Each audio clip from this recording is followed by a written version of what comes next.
Ladies and gentlemen, some people hear that title and immediately think lonely. Others think independent. The truth, living alone doesn't put you in one box. It's a whole shelf of stories, challenges, and choices. Tonight, I'm going to tell you what it's really like. The good, the hard, and the parts no one warned you about, and why it might just be the most liberating chapter of your life. You know, one of the first things I realized when I started living alone was this. Every single thing in my space now had a story I chose. The couch wasn't the we compromised couch. The pictures on the wall weren't the wanted that they're pictures. They were mine. And that's not just about furniture. That's about ownership of your environment in a way that starts to shape the way you think, feel, and even walk through life. When you live with someone, even in a healthy relationship, you're always negotiating space where things go, how things look, what's acceptable, what's not. But when it's just you, that negotiation disappears. And in its place comes this quiet permission to make your space exactly what you want. And that, my friends, is powerful. There's a strange thing that happens when your space becomes fully yours. You start noticing details you never paid attention to before. The way the light hits your favorite chair in the morning, the sound of your own footsteps on hardwood, the smell of the candles you pick out, not because they're trendy or someone else likes them, but because they make you happy. And over time, those little details stop being just decor choices and start becoming these tiny, everyday reminders that you are in charge of your own comfort. Of course, that also means you have to own the flip side. If something's broken, there's no honey. Can you fix this moment? You're the honey. If the trash smells, guess what? You're the one taking it out. But here's the thing, that responsibility doesn't just make you more capable. It makes you more confident. There's something satisfying about changing your own light bulb, assembling your own bookshelf, and realizing you didn't need anyone's approval or help to get it done. But let me tell you, it's not just the chores or the decorations. It's the eye's energy of the space. When you walk through that door after a long day, you are walking into a place that is 100% a reflection of you. If you need calm, you create calm. If you want vibrancy, you create vibrance. That's something you can't fully appreciate until you experience it, because your surroundings affect you probably more than you think. Now, I'll be honest. There's a temptation when you first live alone to let things slide because, well, nobody's watching. And that's where the ownership really shows up. You could leave the dishes in the sink for a week and sure, no one's going to complain. But over time, you realize keeping your space in order isn't about impressing anybody. It's about taking care of the one person who actually lives near you. And here's something that might surprise you. The more intentional you get with your home, the more intentional you get with your life.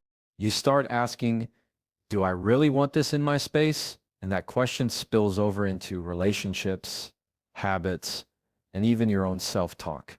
Because when you practice making your home a place that serves you, you naturally start doing the same for your mind and your heart. Living alone teaches you something subtle but transformative. You are capable of creating a life that feels good without needing someone else to design it for you. You don't wait for permission to buy the rug you love, to paint the wall your favorite color, or to rearrange the furniture just because it feels right. You just do it. And with every little choice, you're not just shaping a room, you're shaping yourself. And maybe that's the quiet, beautiful truth about having a space of your own. It's not really about the space at all. It's about building a place where you belong because you decided you belong there. So when people say, wow, it must be lonely living alone, I just smile, because if they stepped into my home for even 5 minutes, they'd see it's not loneliness that fills the rooms. It's me. The quiet is the part no one really prepares you for. You move in, you set everything up, you sit down that first night, and then you notice it. There's no background hum of someone else in the house, no conversation in the kitchen, no TV you didn't turn on, just quiet. And if you're not used to it, it can feel like the walls are pressing in a little. We live in a world where noise is normal. Cars outside, people talking, messages pinging on your phone. Even when you live with someone, there's always a layer of sound, footsteps, doors closing, a voice calling from the other room. Take that away, and it's just you.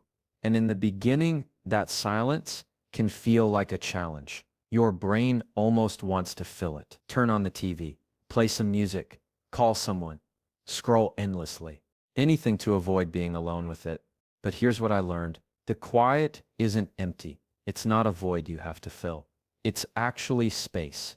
Space for your thoughts, for your emotions, for your own presence. And it's in that space that you start to learn about yourself in ways you never would if the noise never stopped. The first time you really sit in the quiet without distraction, it's a little uncomfortable. You notice things, old memories, things you've been avoiding, feelings you've been ignoring. And yeah, that can be heavy, but it can also be freeing. Because what the quiet does is it removes the filter. There's nothing to drown out what's actually going on inside you.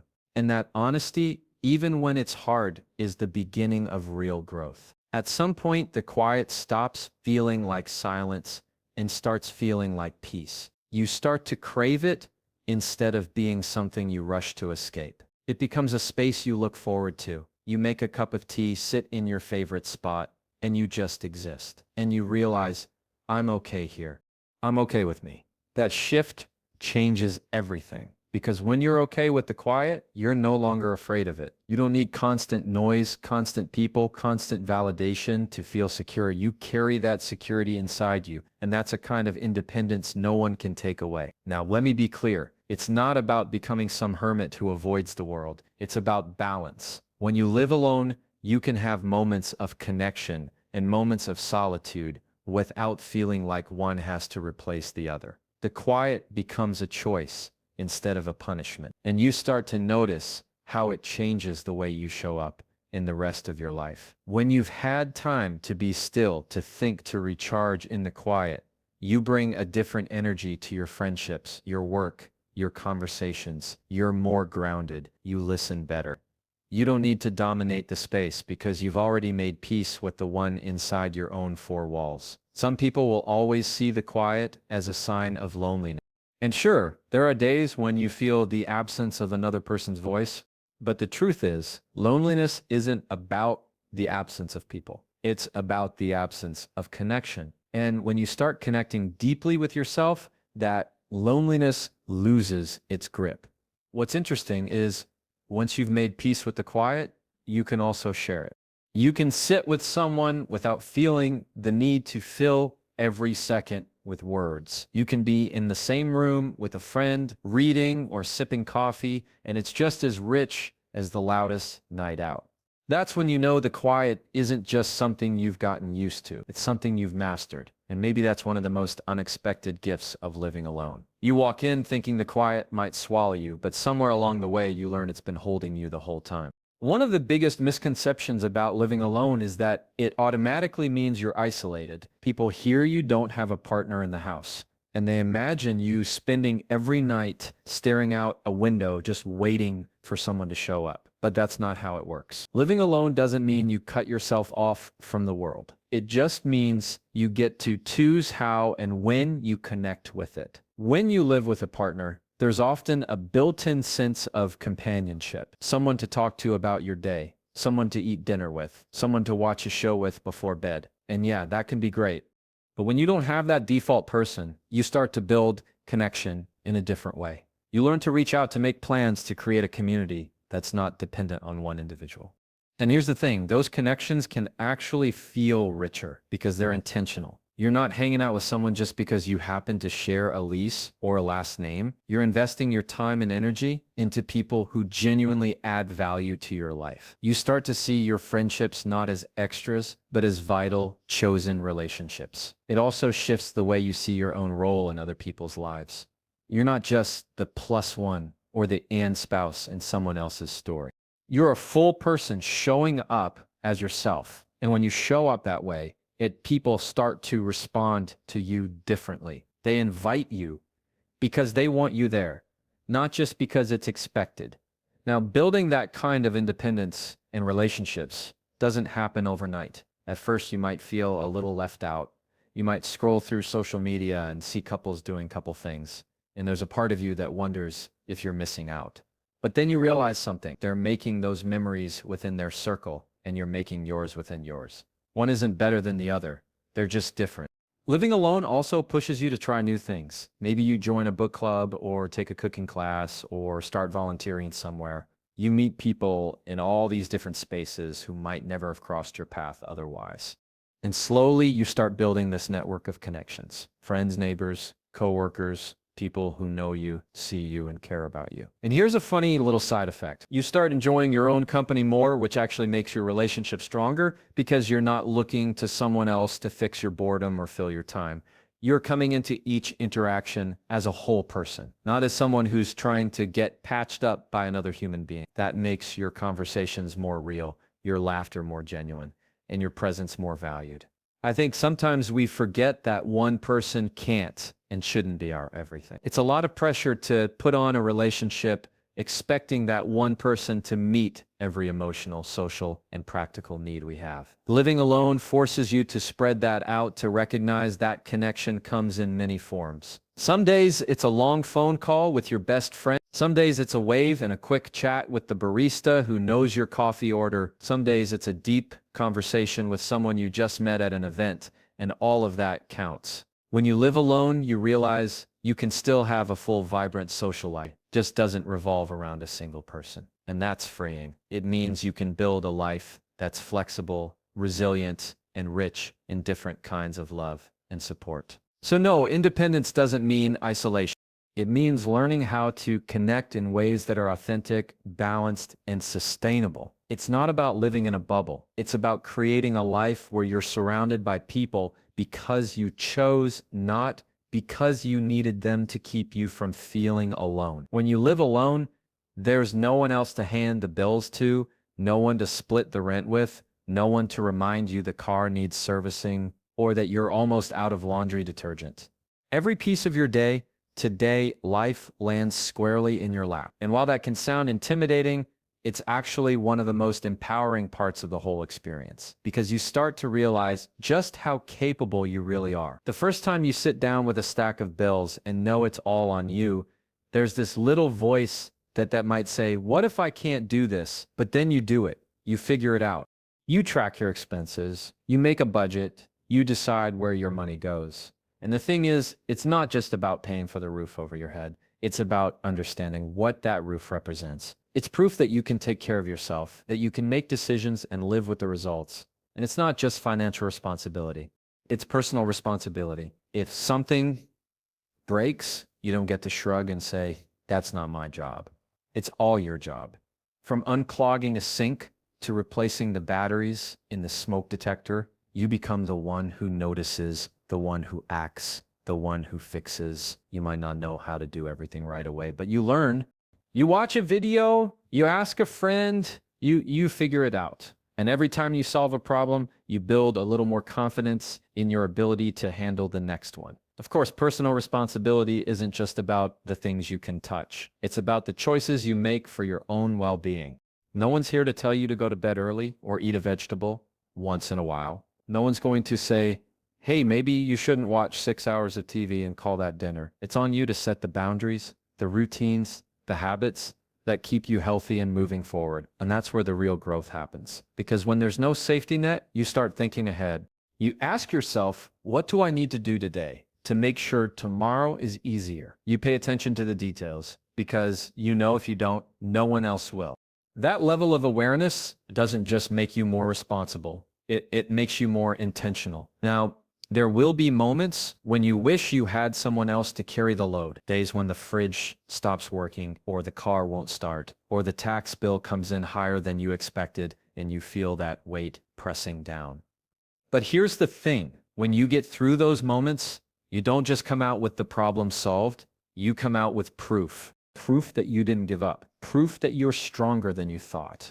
And the more you live that way, the less you see responsibility as a burden.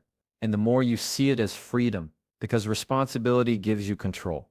If you're in charge of your life, you get to decide how it runs. You choose your priorities. You choose what you invest in, both with your money and your time. And when you make those choices, well, you create a life that actually supports you instead of drains you. There's also this quiet pride that builds up over time. The first time you pay your rent in full without worrying how you'll make it through the month. The first time you fix something without calling for help. The first time you plan ahead and see it pay off. You feel it. That pride is yours, earned and deserved. And it's the kind of thing that stays with you. Living alone teaches you that being responsible isn't about being perfect. It's about showing up for yourself over and over, even when it's inconvenient, even when it's hard. And when you do that long enough, you stop asking, can I handle this? And start saying, I've got this. When you live alone as a woman with no husband, people will try to hand you a story before they've even heard yours. They'll write your narrative in their heads, sometimes with pity, sometimes with admiration, sometimes with a little confusion. And if you're not careful, you can start to believe their version instead of your own. That's why one of the most important things you learn is how to define your own narrative before someone else does it for you. It starts with recognizing the labels people throw around. Words like single or unattached or still looking often get tossed into conversations as if your relationship status is the headline of your life. But your headline doesn't have to be about what you don't have. It can be about what you do have, what you've built, and who you've become. The beauty of living alone is that you get the space to write that headline yourself without compromise, without anyone editing it down to fit their idea of who you should be. And here's the truth. Defining your own narrative doesn't mean you have to go out and do something dramatic just to prove a point. It's not about shouting, I'm fine on my own every chance you get. It's about living in a way that quietly, consistently proves it to yourself. It's in the way you make decisions without waiting for permission. It's in the way you build a home that reflects your tastes, your values, and your dreams. It's in the way you spend your time, your energy, and your money on things that actually matter to you. Of course, some people won't understand. They'll project their own fears or their own desires onto your situation. They might think you're lonely when you're not, or assume you want something you don't, and that's okay. Their opinion doesn't have to be your reality. You can let them keep their assumptions while you keep living your truth. The freedom in this is that you no longer have to measure your life against someone else's timeline. You stop looking at your age and comparing it to what your shore friends or family members had at that point. You stop treating your worth like it's tied to whether you've checked the same boxes they did. Instead, you start asking, what do I actually want my life to look like? And when you live alone, you have the freedom to answer that question without outside noise drowning you out. That freedom also lets you redefine success for yourself. For some people, success is a big house, a family, a certain kind of career for you. Maybe it's waking up without an alarm, running your own business from your kitchen table, or traveling somewhere new every year. Maybe it's about deep friendships, or creating art, or simply having a safe, peaceful place to come home to. When you own your narrative, you get to decide what counts as enough. And when you do that long enough, something amazing happens. You stop feeling the need to justify yourself. You don't have to explain why you live alone, why you're not married, why you're not chasing the same things as everyone else. You realize your life is valid simply because it's yours. That's the kind of confidence that can't be faked, and it comes from living in alignment with your own story, not someone else's script. Sometimes defining your own narrative means making choices other people don't get. Sometimes it means saying no to things they would have said yes to. And sometimes it means saying yes to things they would never consider. But that's the point. It's your choice. And in a world that loves to tell women who they should be, living in a way that reflects who you actually are is one of the most powerful things you can do. Because at the end of the day, the most important part of your story isn't whether it matches anyone else's. It's whether you're proud to call it your own. So here's what it all comes down to. Living alone with no husband isn't a sentence. It's a choice. And even if it wasn't your original plan, it can still be a life you design with intention, pride, and joy. You learn to own your space, to make peace with the quiet, to build community that's real, to carry your responsibilities with strength, and to write your own story without asking for approval. It's not about proving you don't need anyone. It's about knowing that you can stand on your own and still let people in. Because when you live fully unapologetically and on your own terms, you stop chasing the life you were told to have and start living the one you were meant to.